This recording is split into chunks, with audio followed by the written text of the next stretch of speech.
en la historia. Casi no la encontramos en la historia. Y es una doctrina que enseña que Jesús no ha obrado todavía incluso la expiación completa. Otra cosa que vamos a estar viendo aquí es si realmente entró o no entró en el lugar santísimo, porque este grupo también enseña que Jesús no entró en el lugar santísimo, donde está el Arca de la Alianza, hasta 1844, ¿no? Hasta 1844. Bueno, eso lo enseña la Biblia. Esto es importante verlo, ¿por qué? Porque si hay un tema especial, si hay un tema indispensable, esencial, importante, vital para la salvación y para honrar a la persona del Señor, es el tema del lugar santísimo, la redención, el sacrificio de sí mismo que hizo Él. Él como la propiciación que se ofreció a Dios. Si este tema, que es el más esencial de la redención, de la obra de la salvación, se desvirtúa, se extravía, se enseña algo equivocado, diferente a la verdad en cuanto a este tema, entonces se está produciendo un evangelio, están haciendo, enseñando un evangelio diferente al verdadero. Esta frase, evangelio diferente, es la que encontramos en el libro a los Gálatas, el capítulo 1, cuando el apóstol Pablo le hablaba a ellos de que si alguien predica un evangelio diferente, sea anatema. Lo dice varias veces allí en el libro de Gálatas. Si alguien predica un evangelio diferente, ¿qué debemos entender por evangelio diferente? ¿Un evangelio contrario? No, contrario no, porque el término griego que ustedes pueden averiguar utilizado allí es en el versículo 8, versículo 9, es un vocablo, es una palabra griega, para, sí. Ese término, ese vocablo griego, para, significa diferente, es decir, algo que no necesariamente es contrario, sino que es diferente, porque hay cosas que pueden ser contrarias, pero no diferentes. Bien, Pablo dice, si alguien os enseña un evangelio diferente, el vocablo para significa un evangelio puesto al lado del verdadero, un evangelio puesto al lado del verdadero, que se parece mucho, que corre paralelo, corren los dos, el verdadero y el diferente, no contrario, contrario no.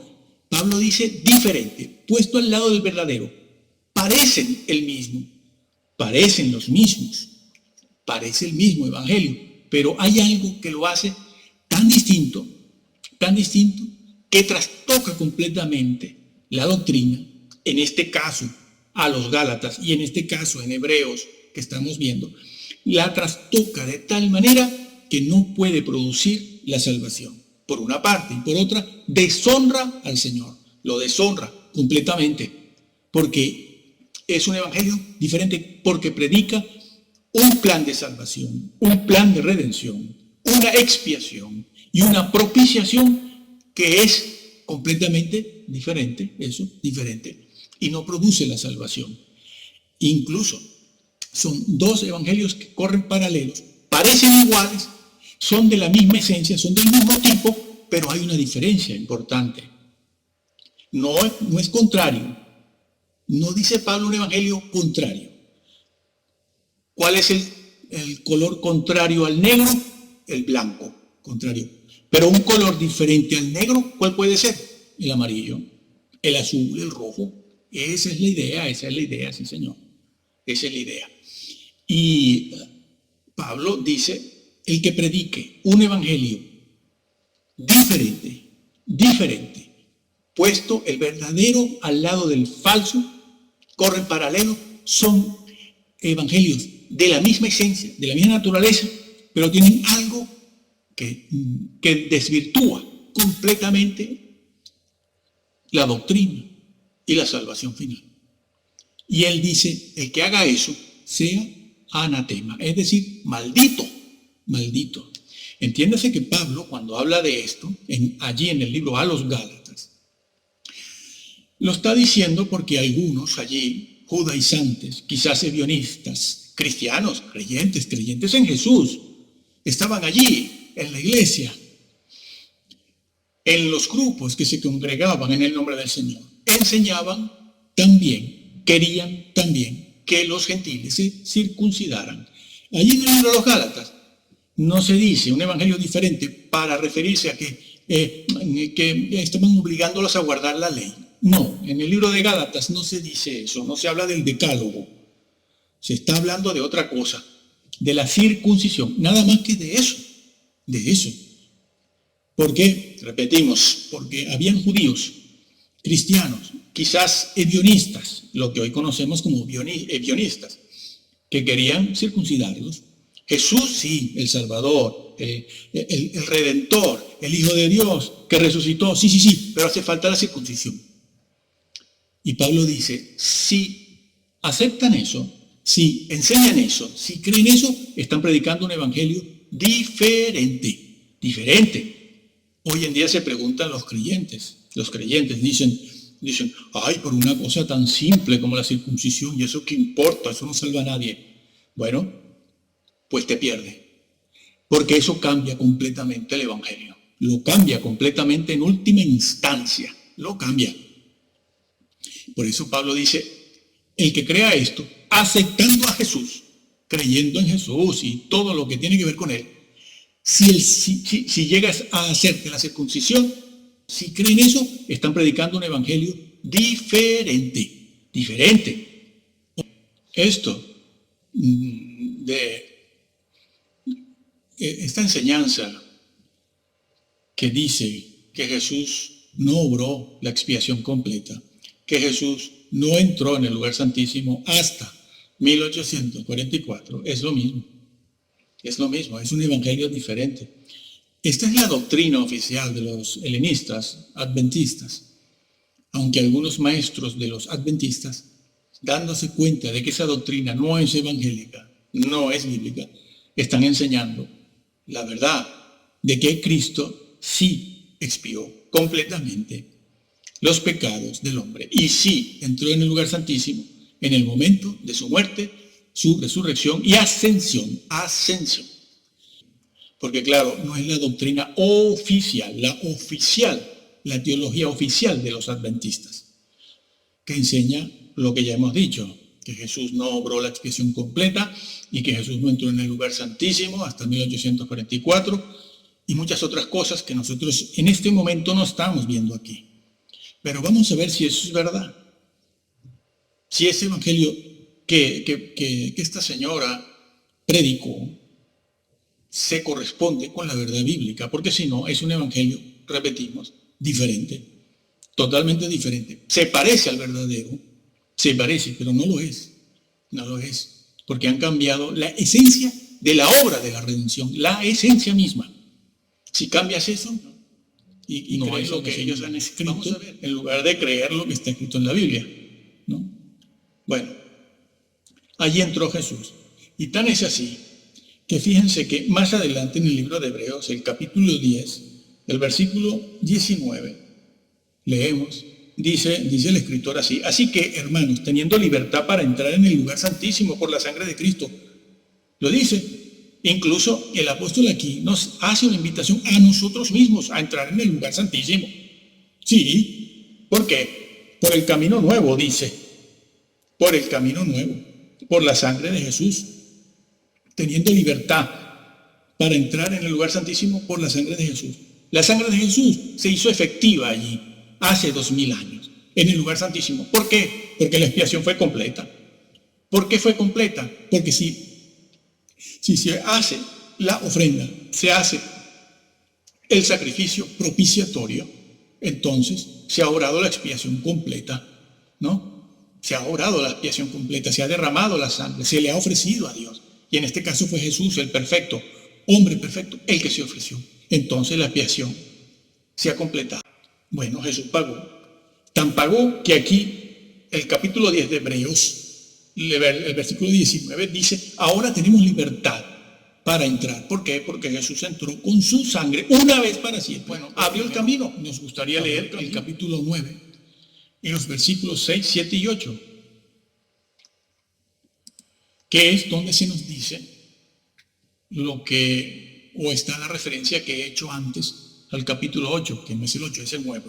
Y leemos, y dice, y así dispuestas estas cosas, en la primera parte del tabernáculo entran los sacerdotes continuamente para cumplir los oficios del culto, es decir, el lugar santo.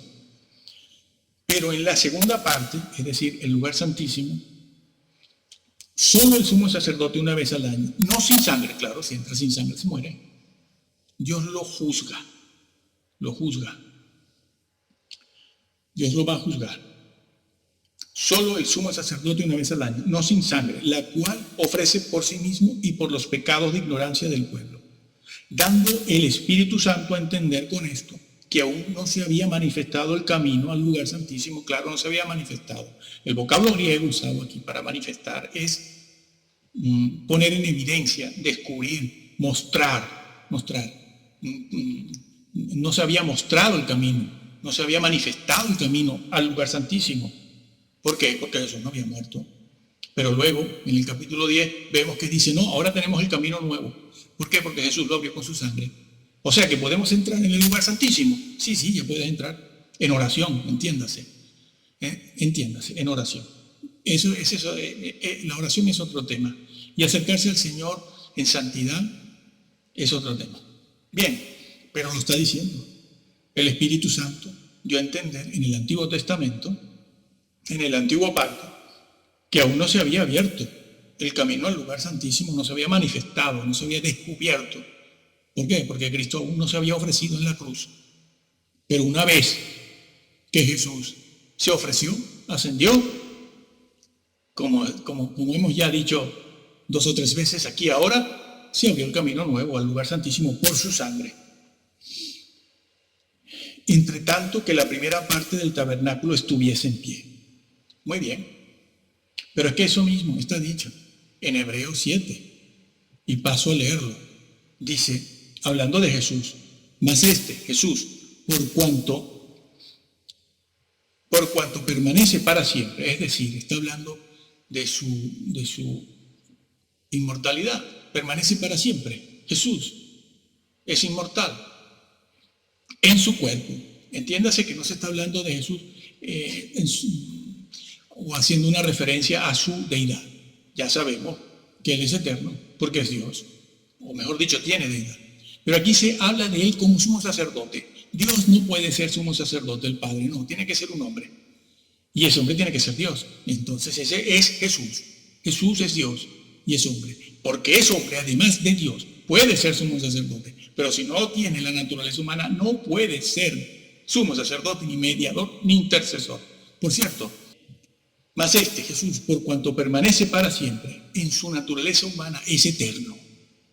Se refiere a su naturaleza humana como sumo sacerdote, porque el texto y el contexto ubican a Jesús aquí como hombre glorificado, perfecto. Permanece para siempre, tiene un sacerdocio, Él es sacerdote, inmutable, es decir, intransferible. Blindado, no puede cederlo a nadie, esa es la idea. Explicamos esto en el otro vídeo, ¿no? El anterior a este.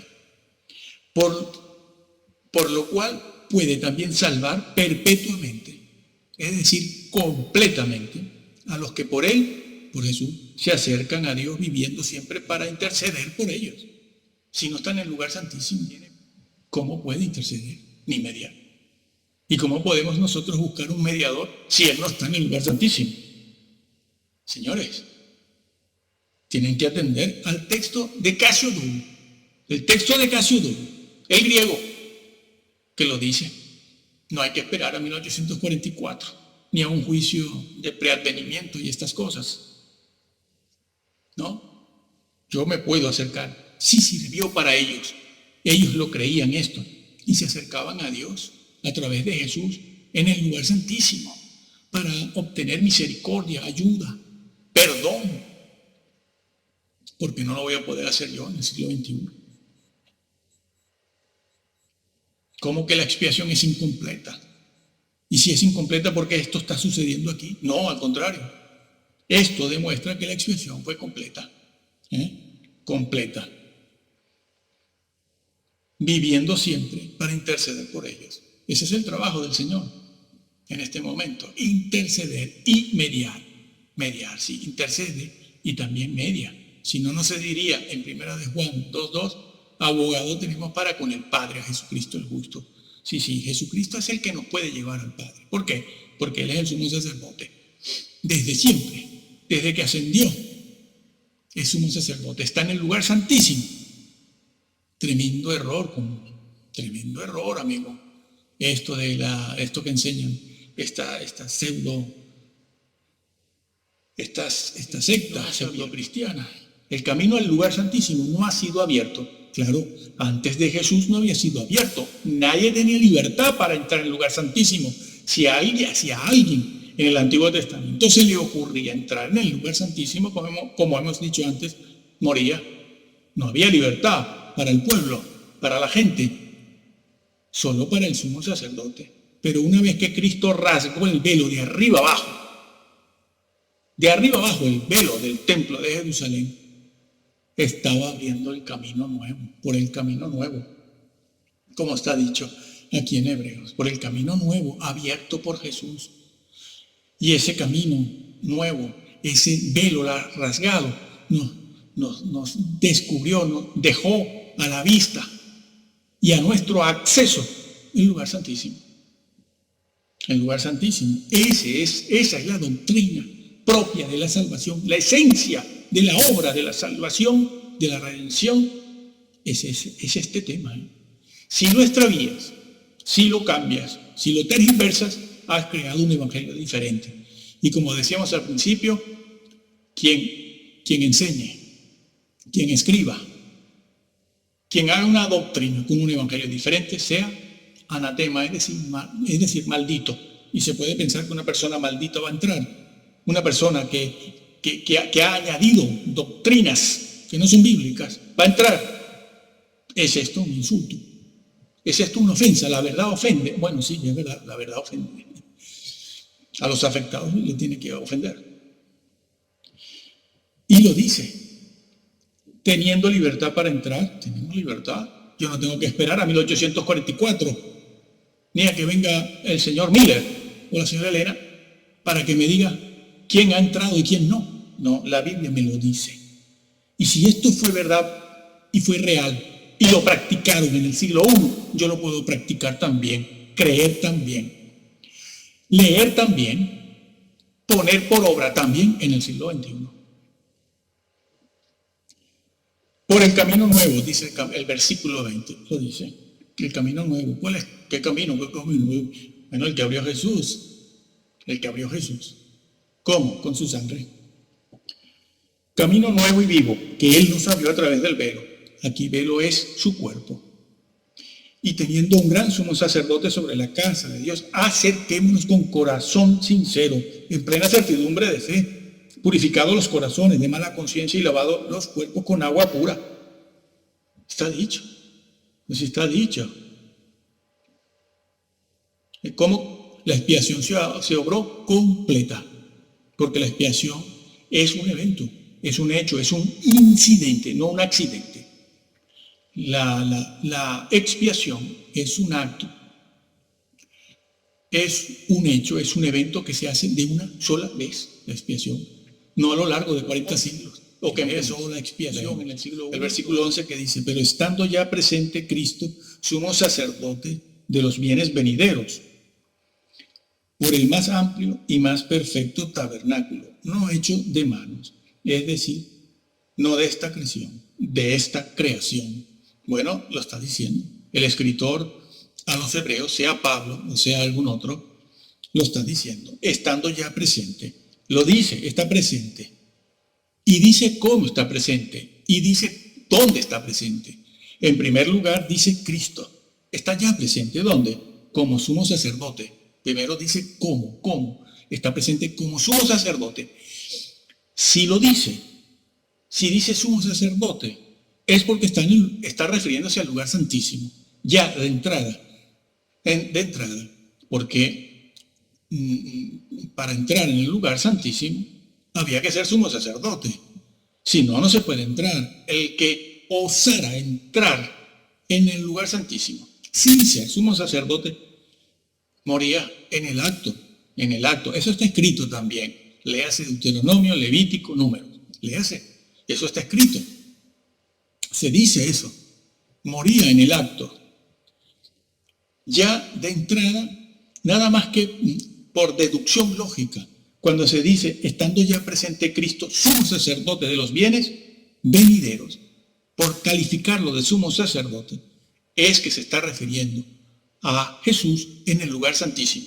Pero por si fuera poco, resulta que el mismo versículo lo va a decir de manera clara. Dice, por el más amplio y más perfecto tabernáculo, no hecho de manos, es decir, no de esta creación. Está diciendo, está presente. ¿Dónde? En el tabernáculo no hecho de manos. Lo dice de manera directa. No solo hay que deducirlo de la primera frase, sino que está dicho en el mismo versículo de manera expresa. Expresa. Dice, en el tabernáculo no hecho de manos, no de esta creación, la no física, sino la espiritual. La espiritual. Entonces, si es sumo sacerdote y está en el tabernáculo, ¿dónde está? En el lugar santísimo. Ahora lo vamos a leer de manera clara y directa. Bien, entiéndase una cosa importante aquí. Dice, estando ya Cristo presente. No Cristo como el Hijo de Dios antes de la creación. No, está hablando de Jesús con su cuerpo humano, en su cuerpo glorificado. ¿Por qué? Porque un arcángel, otra cosa con respecto a los adventistas, un arcángel, un ser que tenga naturaleza angelical, como un arcángel, un querubín, un serafín o un ángel, un ser con naturaleza angelical no puede ser mediador de los hombres. ¿Por qué? Porque la naturaleza angelical no redime a nadie. Una naturaleza angelical no es humana, ni redime. Quien redime es un hombre, que es Dios también. En este caso, Jesús. Jesús tiene deidad. Ese hombre se dice que es Dios no porque sea Dios el Padre, no, es Dios el Hijo. Pero decimos que Jesús es Dios porque tiene Jesús deidad. Deidad. El Padre tiene deidad. Jesús, la segunda persona de la deidad, tiene deidad, o de la Trinidad tiene deidad, y el Espíritu Santo tiene deidad. Entonces, solo un ser que fuese Dios mismo, que tuviese deidad y fuese hombre, podía redimir a los hombres. A un hombre no lo puede redimir un arcángel, ni medio arcángel, ni un cuarto de arcángel, mezclado con naturaleza divina, es decir, con deidad más la humana. Eso es un ser tripartito. Tripartito. Jesús nunca ha tenido naturaleza angelical. Es Dios redimiendo a los hombres. Esa es otra herejía grave. Es un evangelio diferente. Señores, no se trata de estar ofendiendo e insultando. Se trata de decir la verdad. Aquí se la decimos. Aquí se la estamos diciendo para que ustedes la averigüen. No para que digan que sí o que no. No, nosotros no estamos pidiendo que digan, ay, sí, ay, no. Escúchalo y entonces averígualo. Pero averígualo tú mismo. ¿Por qué? Porque si tú le preguntas a la parte afectada e interesada, nunca sabrás la verdad. Nunca. Piensa que es lo que deben hacer, averiguar la verdad. A ver si es verdad todo esto. Seguimos con el versículo 11 del capítulo 9 de Hebreos, que resumimos, pero estando ya presente Cristo en su naturaleza humana, un hombre, según Hebreos 4, Hebreos 5, solo un hombre que sea además sumo sacerdote, un ser que tenga naturaleza humana, y otra vez repito, que sea sumo sacerdote, es decir, mediador, puede traer la redención y la salvación. Así que ya estamos viendo, ya intuimos, además de ver de manera clara, que Jesús entró en el lugar santísimo, en el momento de su ascensión. Bien, eso en el versículo 11. Y el 12 dice, y no por sangre de machos cabríos ni de becerros, sino por su propia sangre. Entró, lo está diciendo, entró una vez para siempre en el lugar santísimo, habiendo obtenido eterna redención. Bueno, aquí cositas que tienen que ver con la gramática, la semántica y el idioma en que fue escrito esto. Por cierto que esto está en griego, así en cualquiera de los manuscritos que tenemos a mano, sea el Textus Receptus, como los alejandrinos, el texto, los varios textos alejandrinos que tenemos, ¿no? De los cuales han salido algunas versiones eclépticas, hechas por las sociedades bíblicas. Bueno, aquí seguimos el Textus Receptus. Bien, lo dice, y no por sangre. ¿Por qué se refiere el versículo 12 a la sangre? Y dice que Jesús entró, pero no con su sangre, no con sangre de machos cabríos. Está diciendo que Jesús entró, pero no con la sangre de machos cabríos, sino con la suya propia. Y lo dice, entró. ¿Y por qué nombra a la sangre? Bueno, menciona a la sangre porque para entrar en el lugar santísimo era necesario, era obligatorio entrar con sangre, la sangre de un sacrificio, una ofrenda, para calmar la ira de Dios, claro. Esto de la sangre no se lo ha inventado nadie, está escrito, fue Dios quien demandó sangre. ¿Por qué? Porque la desobediencia ocurrida por el hombre en primer lugar en el huerto del Edén, que fue una rebelión, fue una transgresión, fue una decisión, no fue un error, no fue un error de ignorancia, falta de experiencia, equivocación, fue una decisión, como hemos dicho en ese otro video que ha sido muy visto en YouTube. Bueno, pues la sangre se ha de derramar porque cuando el hombre pecó en el Edén, decidió no seguir a Dios, sino seguirse a sí mismo y al diablo.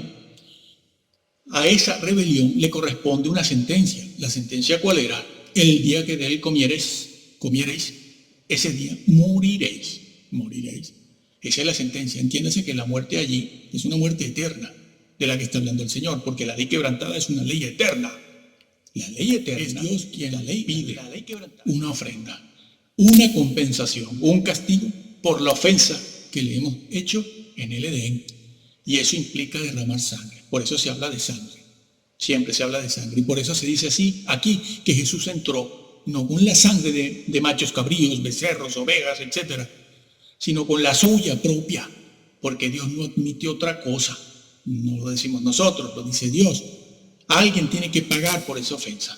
Alguien tiene que pagar por esa ley quebrantada. Alguien tiene que pagar por el desaire y porque ¿qué le hemos hecho a Dios? Por la bofetada que le hemos dado al Señor. Ha sido una decisión a cara abierta. De cara a cara se lo hemos dicho. Sí, yo hago lo que quiero y me voy a guiar por lo que quiero. Todos hemos hecho eso. Todos. Todo eso. Pues bien, ese cordero era mandado al desierto cuando la expiación, el hecho había terminado. Ya se realizó la expiación, ya no hay más nada que hacer. Pues manden a ese cordero al desierto, que aleje todos los pecados de aquí. Pero decir que no es lo mismo que decir que el diablo carga con nuestros pecados. No, él no carga con nada. Ya bastante rebelión tiene encima. Bien. Bueno, el capítulo 5 de Hebreos también. Podemos leer Romanos, y dice lo mismo. Y Efesios dice lo mismo también. El libro de Efesios. Bueno, pero estamos en el libro de Hebreos, capítulo 5, el versículo 9 y 10 dicen así: y habiendo sido perfeccionado, Jesús vino a ser autor de eterna salvación. Allí, en aquel momento fue autor de eterna redención, porque si la expiación ha sido incompleta hasta 1844, y lo sigue siendo ahora. Entonces no hay una redención. La salvación no se ha obrado. Nadie es salvo todavía. Porque sin expiación no hay redención, no hay reconciliación. Es la lógica teológica, la secuencia teológica en este caso. Si no hay expiación completa, no hay reconciliación, porque lo que buscaba la propiciación y la expiación era la reconciliación del hombre con Dios, es decir, la comunión, restablecer la comunión, como le fue dicho a la iglesia de la Odisea: yo estoy a la puerta y llamo y toco, si alguno abre, entro y ceno con él. ¿Qué pasaba con la iglesia de la Odisea, que es la iglesia que estamos viendo hoy en día? Que había comunicación, pero no había comunión. Y Jesús está tocando la puerta afuera. Si no fueran creyentes, no tocaba. Y está tocando, está pidiendo. No, salvos, siempre salvos, predestinados no. Jesús no obliga a nadie, no va a derribar la puerta. Jesús no va a derribar la puerta. Él toca a personas que conocen y saben y se han comunicado. No personas que tienen comunión. ¿Qué es lo que está buscando Jesús? Arrepentimiento. Compra de mí oro refinado en fuego. Compra. Échate colirio para que veas, que no ves, ciego espiritual. Si alguno abre, no si alguno está predestinado, no, el que abra. Entraré, cenaré con él, es decir, tendré comunión con él. Pues la expiación lo que ha logrado es restablecer esa comunión, que no es otra cosa más que la reconciliación entre Dios y los hombres.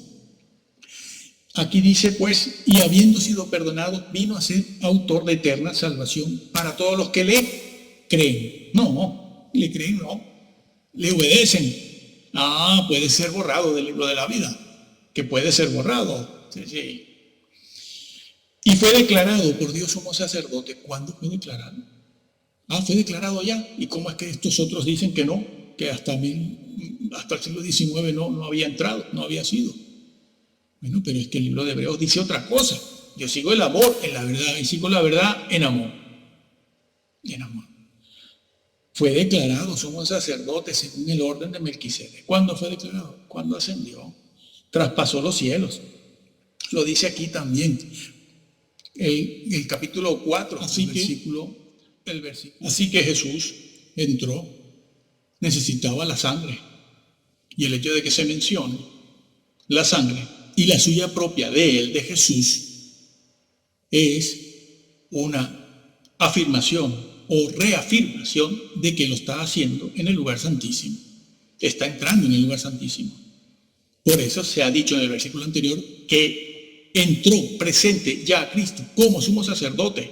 Claro, un sacerdote no puede mediar por nosotros, ni aquí, ni en el reino, ni en el cielo, ni en el trono, ni en ningún lugar. Tiene que ser un sumo. Estamos viendo que Jesús entró una vez para siempre, y lo dice, lugar santísimo. ¿Sí? Rey Casiodoro de Reina y Reina Valera, Cipriano de Valera, Reina Valera, tradujeron bien.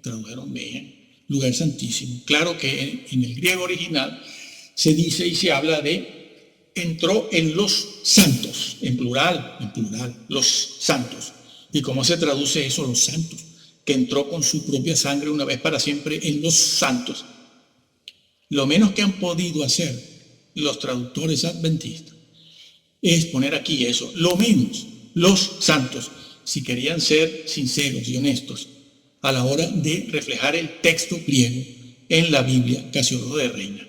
Porque Casiodoro de Reina no hizo lo que han hecho ustedes, los adventistas, poner santuario ahí o tienda. No pueden poner santuario ni tienda, porque no se está diciendo que entró en una tienda con su sangre, ni en un santuario con su sangre. Está diciendo que entró en los santos. Y lo menos que han podido hacer, en honor a lo que uno se encuentra, si quiere hacer una traducción, una equivalencia, palabra por palabra, formal, es poner los santos. Pero como está en plural, es como un superlativo nuestro, es como una idea máxima, una expresión que hace una máxima calificación, una calificación de un vocablo donde se quiere expresar lo sumo, lo superior. Entonces no se puede poner los santos, ni lugar santo, ni tienda, sino, como está en plural, se ha de poner lugar santísimo. Casiodoro tradujo bien. Lugar santísimo. Lo viene diciendo desde antes. Eso es insultar. Esto es ofender. Esto es decir la verdad. Es la verdad. No pueden actuar como actuaron los Caifases y los Ananáses, Caifás y Anás, en el tiempo de Jesús, que teniendo la palabra, conociéndola bien, pudieron decirle a los reyes del Oriente dónde nacía o nacería el Señor. Sin embargo, no les sirvió de nada, amigo. No les sirvió de nada. Esto es ofensivo, decir la verdad. Y si aquí el versículo vamos a seguir viendo otros, dicen todos ellos que Jesús entró en el momento de su ascensión, en el lugar santísimo, y mostró su sangre en aquel momento, por lo cual obró la expiación completa. ¿Por qué lo desmienten? ¿Por qué? Porque sí está escrito, es que está escrito. Una y otra vez. Bueno, eso es lo que está diciéndose aquí. Bueno, es más. Si entró en el lugar santísimo es porque obró la expiación. La expiación consistía en eso, en el derramamiento de la sangre, en un sacrificio, una ofrenda y un sacrificio que fuera grato al Señor. E incluía de manera obligatoria el derramamiento de la sangre. Entonces Jesús es el Cordero de Dios. Jesús es la propiciación sacrificada, cuya sangre se derrama en el propiciatorio. El propiciatorio era la tapa del arca, la cubierta del arca de la alianza. Y Jesús es la propiciación que se ofrece como una ofrenda en el propiciatorio para hacer propicio a Dios, como aquel publicano que decía: Señor, sé propicio a mi pecador. ¿Qué estaba diciendo? Estaba diciendo: sé favorable conmigo, favoréceme, escúchame, reconcíliate. Porque ese hecho es lo que logra aplacar la ira de Dios, ese derramamiento de sangre, ofreciéndole a Dios ese cordero en sacrificio, ofrenda, es lo que aplaca la ira de Dios. Sí. El problema del pecado, la rebelión, la transgresión, no está en el hombre, ni en el diablo, como también han enseñado. Ahora lo estaremos viendo aquí también. Hablaremos de Azazel. El problema no está en el diablo. El problema no está en el hombre, el problema está en Dios. Por eso los sacrificios se ofrecen a Dios, no al diablo ni al hombre. ¿Dónde está eso, Dios mío? En el mundo satánico sí que está. Ahí se va a encontrar eso. Es más, Dios prohibió allí en Levítico 17. Son muy importantes los capítulos de Levítico entre el 16 y el 17, 15, 16 y 17. Prohibió derramar sangre y ofrecer o hacer sacrificios a los demonios. Bueno, pues bien, en el Edén entonces queda saldada ahora, a fin de que Él sea el justo. Claro, Dios manifiesta su justicia en este tiempo, su justicia, a fin de que Él sea el justo. Claro, Él es justo. Él no se hace la vista gorda, ni es menso, es manso, pero no menso, no tonto. Y cuando hay que sacar la espada, el Señor la saca. O es que no va a venir con la espada en la mano. Sí, ya lo sé, la espada de su boca. Y el que justifica al que es de la fe de Jesús, entonces puede justificar. Muy bien, pero eso mismo está dicho en Romanos 5, versículo 18. Así que, como por la transgresión de uno vino la condenación a todos los hombres, de la misma manera, por la justicia de uno vino a todos los hombres la justificación de vida. Por la justicia de uno. ¿Quién vindicó la justicia de Dios? Siendo clavado o dejándose clavar en la cruz, Cristo. y al dejarse clavar en la cruz, pagaba la sentencia eterna, la sentencia eterna, la pagaba. Muy bien. Así, y todo eso se hacía para aplacar la ira de Dios. Y entonces Dios se volvía o se hacía propicio a mi pecador. Es decir, se logra la reconciliación. Y Cristo, cuando entra, como hemos visto ya en el lugar santísimo, muestra sus marcas. Entra no solo como el Cristo preencarnado, sino entra como un hombre allí en la presencia de Dios, en su trono de majestad, donde está Dios el Padre. Allí en ese lugar, en el lugar santísimo, donde todo es santo, todo, absolutamente allí es santo. Por eso es el lugar santísimo. Lo que no es santo allí no puede estar. Allí entró por primera vez un hombre, ¿sí? Allí nunca había habido un hombre. Y por primera vez estuvo aquí, en el tiempo de los apóstoles, cuando el Señor resucitó en el siglo I. Allí entró ya, no hubo que esperar a 1844, ni a 1860 o 63, no, allí entró en aquella época, hace 20 siglos, entró en el lugar santísimo un hombre, pero era un hombre perfecto, y entró con sus marcas, las mismas que le mostró el Señor a Tomás. ¿Por qué? Porque era un cuerpo humano. Eso es lo que salva, eso. La humanidad, una humanidad, un hombre es el rey del universo. Un hombre, olvídense de grises, grandes, pequeños, draconianos, reptilianos, luciferianos, masones y de todo esto. Esto es una cuestión temporal. Una vez muertos todos ellos, esos van para abajo. Pecados. Es pura el amor de Dios no borra pecados. Su justicia es la que borra pecados. ¿Y cómo se perdonan esos pecados y la transgresión del hombre en general?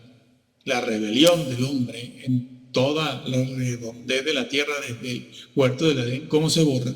Con una expiación. ¿Cómo se expían los pecados? Haciendo una propiciación. ¿Cómo? ¿Cómo se hace esa propiciación?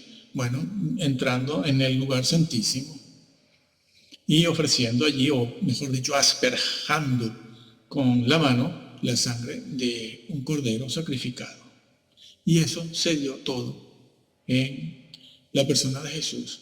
En la persona de Jesús se dio por completo, la expiación es completa. Se realizó completa en el primer siglo. De allí que el evangelio que se predica hoy en día es un evangelio en general, en todos lados. En casi todos los púlpitos que hemos visto durante 38 años o quizás unos pocos más. Es un evangelio francamente incompleto, porque el amor no es el problema de Dios, o no es Dios no tiene ese problema, no es que le falte el amor porque el hombre pecó, no. El problema en Dios es su justicia, que ha sido violentado. Él ha sido violentado en sus leyes, en su esencia, porque sus leyes son un reflejo de su esencia misma. Nada que no lleve la esencia misma de Dios es un reflejo de Dios.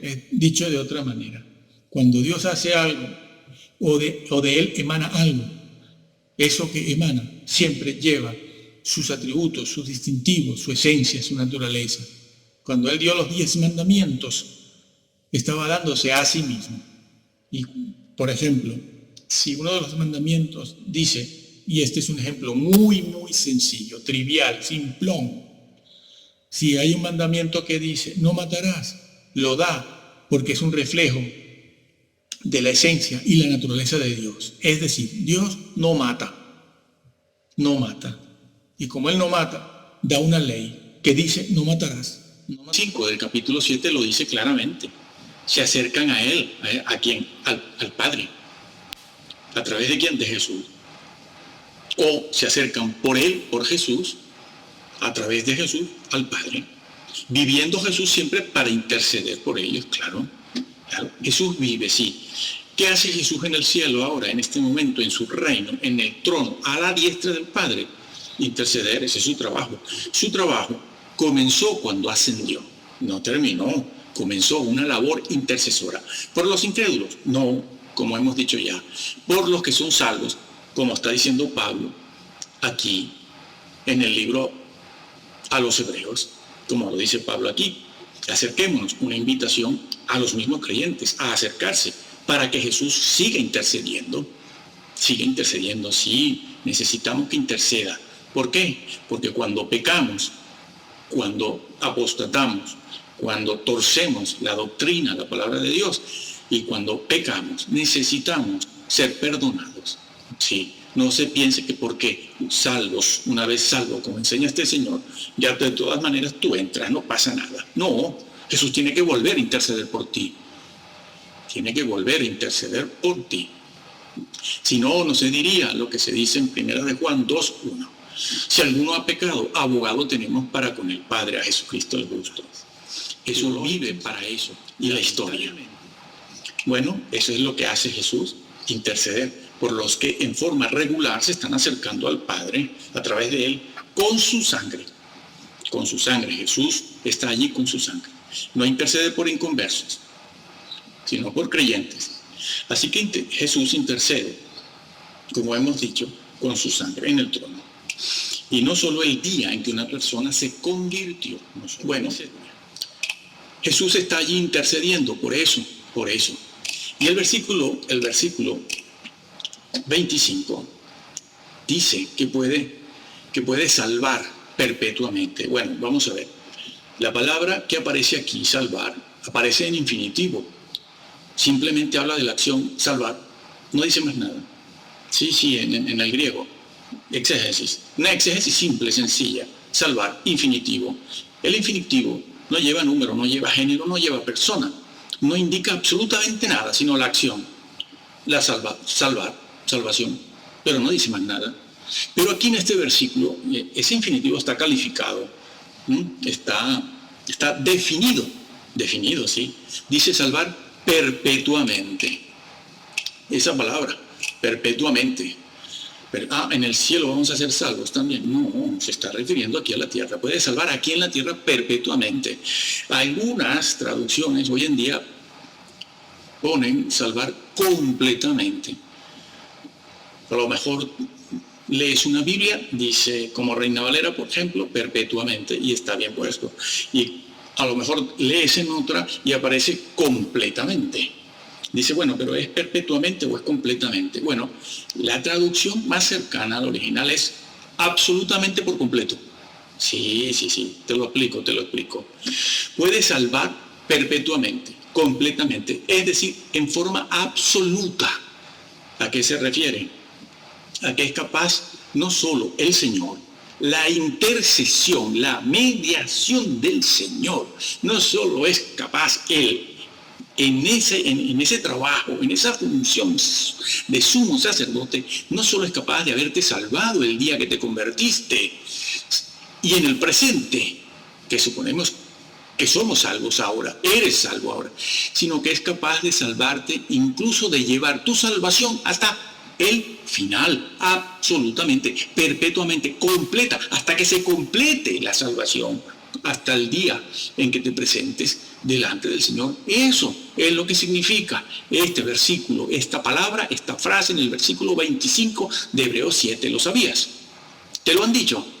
¿O lo van a negar los que están en los púlpitos? Salvar perpetuamente. ¿Por qué? Porque la salvación es eso, amigo. Se puede entristecer al Espíritu Santo, hasta apagarlo, y eso no es lo que debe hacerse. ¿Qué debe hacerse? Trabajar por la comida que a vida eterna permanece, estar ocupados en nuestra salvación con temor y temblor, ocupados. Ese vocablo, ocupados, como ya dijimos, completar, es decir, completa ese trabajo, ocúpate en completar ese trabajo, ocupados, para que seas hallado digno en aquel día, sí, digno, no con el Espíritu Santo apagado o entristecido, no, para que no nos alejemos, avergonzados, para que nuestras vestiduras no estén manchadas porque no entras. Sí. El nombre en el libro de la vida se puede borrar, como ya dijimos en otra parte, y allí lo demostramos. Se puede borrar. El Señor no está mintiendo. Ni existen dos libros diferentes, el libro del Cordero del libro de la vida. se dice en Apocalipsis 20, el versículo final donde está el trono allí, está el libro de la vida y se nombra 2 veces. Y se dice que el que no fue encontrado, su nombre escrito allí, va al lago de fuego. Sí. ¿Por qué? Porque es el libro donde están escritos, donde aparecen los nombres de los integrantes del pueblo de Dios, de la iglesia. Es que se le mencionó ese libro a los 12 apóstoles. No pueden decir que los apóstoles no pertenecen a la iglesia, incluido el de Judas. Y también se le nombra a la iglesia de Sardis. No pueden decir que no es una iglesia cristiana, como hacen algunos, por cierto. Esa no es una iglesia cristiana. ¿Y cómo que no? ¿Desde cuándo? Bueno, pero ahora no nos detenemos en ese particular. Bueno, sí. Eso es lo que se dice ahí, completamente. Puede salvar completamente. No solo la posición judicial, sino la condición espiritual. Que te lo enseñen tus pastores. Hace falta que los ministros... Es Dios. No son dioses, no, es Dios. También en ese mismo versículo 25 se dice puede salvar perpetuamente a los que por él se acercan a Dios, se están acercando, viviendo siempre para interceder por ellos. Pero es que el versículo anterior, el 24, dice, mas es decir, Jesús, por cuanto permanece para siempre, es decir, él no vuelve a morir. Tiene un sacerdocio que inmutable, es decir, no cambia. Yo tampoco cambio. No cambia. No, vamos a ver. ¿Qué significa eso? ¿Qué quiere decirse con eso? ¿Por qué se nos dice eso a nosotros cuando vamos a acercarnos o para acercarnos al trono de la gracia, al trono celestial? Pues por algo muy importante. Dice, no cambia, es decir, ese vocablo inmutable, que en otras partes se traduce también de otra manera, de otra forma, significa inalterable, no cambia porque es inalienable. Y ese es el término que se tiene que usar aquí. Es un término jurídico también, amigo. Jurídico, sí señor, inalienable, que está blindado. ¿Qué es lo que está blindado? El sacerdocio, lo está diciendo. Está escrito, no hay para dónde ir, no puedes tomar ni coger para otra parte. Es un sacerdocio inalienable, blindado. Es un término jurídico que se utiliza, eso tiene una implicación jurídica. Se refiere a una propiedad, cuando una propiedad está blindada y es inalienable por los 4 costados. Un sacerdocio que tiene un carácter legal, una propiedad, una casa, un carro, un coche que está blindado, su propiedad, desde el punto de vista legal. No cambia, no puede cambiar ni en fondo ni en forma.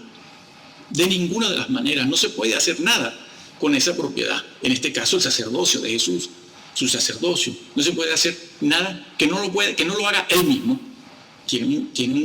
Ese sacerdocio tiene un carácter legal porque se consiguió legalmente, jurídicamente. No cambia ni en fondo ni en forma. No se puede vender, no se puede alquilar, no se puede ceder desde el punto de vista legal, no se puede transferir, no se puede a otros hombres, no. Ahora vemos por qué. No se puede transferir. ¿Por qué? Porque es un derecho ganado, un derecho legal ganado y es intransferible. ¿Se lo ganó a quién? A Satanás. Cuerpo a cuerpo, amigo, cuerpo a cuerpo, en el mismo terreno. Un hombre, no, Dios no. Dios no ganó esa victoria sobre Satanás, fue un hombre, el hombre Jesús. En su naturaleza humana ganó esa victoria, ganó esa batalla y esa guerra. Sí, fíjate lo grande que es ese hombrecito Jesús, que tiene deidad, por lo tanto podemos decir que es Dios. Pero debemos aclarar que es Dios el Hijo. Es Dios el Hijo. Pues ese hombrecito, lo fuerte que es, para que lo vayan ahora comparando con Gandhi. Y los creyentes poco le importa eso, ellos no saben qué hacer con esa información que le das. Y si le dicen que salvo siempre salvo, ya se van tranquilos para sus casas y no los amonestas como deberías. Bueno, cópiate esto y disimuladamente a ver si corrigen, que no se entere nadie. Sí, Jesús, el hombre, lo venció a Satanás. Un hombre venció a un querubín, nada menos. ¿Qué te parece? De rodillas tendríamos que amanecer cada día dando gracias.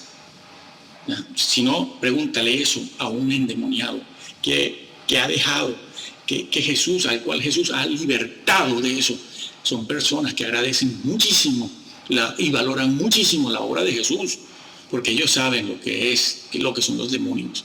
Ellos saben bien lo que es el infierno. Muy bien. Jesús ganó eso. Ese sacerdocio es un derecho inalienable, blindado, no lo puede vender, no lo puede ceder a ningún otro sacerdote, pastor, diácono, lo que sea, estudiante de la Biblia, doctor, bachiller, lo que sea, licenciado. No puede, Jesús no puede, porque es un tema legal. Y los hombres no pueden tener ese derecho porque no tenían la deidad necesaria para ganarle, poder interceder delante de Dios. Porque para llegar al trono no solo se ha de ser un hombre perfecto. Allí, al seno del Padre, donde está Jesús, que está en el seno no hay ángeles. No. A ver si los adventistas y ruselistas dejan de decir que es el arcángel Miguel. Los arcángeles no tienen acceso ni derecho al seno del Padre, porque el seno del Padre es el propio interior de Dios. Allí no está nadie, sino Jesús. ¿Por qué? Porque tiene deidad, tiene humanidad, es su hombre, sí, pero tiene deidad. Porque tiene deidad, puede entrar allí y puede interceder allí. Ningún hombre, por muy alto, por muy sacerdote, pastor, obispo, lo que sea, puede entrar allí para mediar por los hombres. Repito, que para Jesús, el Jesús resucitado, se utiliza tanto el vocablo mediador como intercesor. Así que no vengan a separarlos ahora para decir que hay hombres que pueden ser intercesores y Jesús solo es mediador. No. Primera de Juan 2:1 también me lo pone como intercesor por mis pecados. Así que si sirvió este versículo para ellos, sirve para mí también. Si sirvió en el siglo I, II, III, IV y V, sirve para mí en el siglo XX y XXI. Yo tengo a Jesús como mediador y como intercesor. No digan otra cosa, porque están mintiendo. Así pues, Jesús le quitó un derecho legal al diablo. El derecho que le quitó era un derecho legal, jurídico, que Satanás tenía sobre los hombres. Tenía un derecho adquirido en el Edén, un dominio que todavía se ve. Se ve en aquellos que abren las puertas para que Satanás les domine la voluntad y terminen totalmente esquizofrénicos. Bueno, era un derecho legal, jurídico que tenía el diablo sobre la mente, la voluntad y las facultades del hombre. Pero Jesús le quitó ese derecho, es un derecho legal. Él lo tiene ahora él puede interceder. Y eso es lo que significa sacerdocio inmutable. No se puede transferir. Está blindado legalmente, inalienable. Jesús es el único mediador, Jesús es el único intercesor.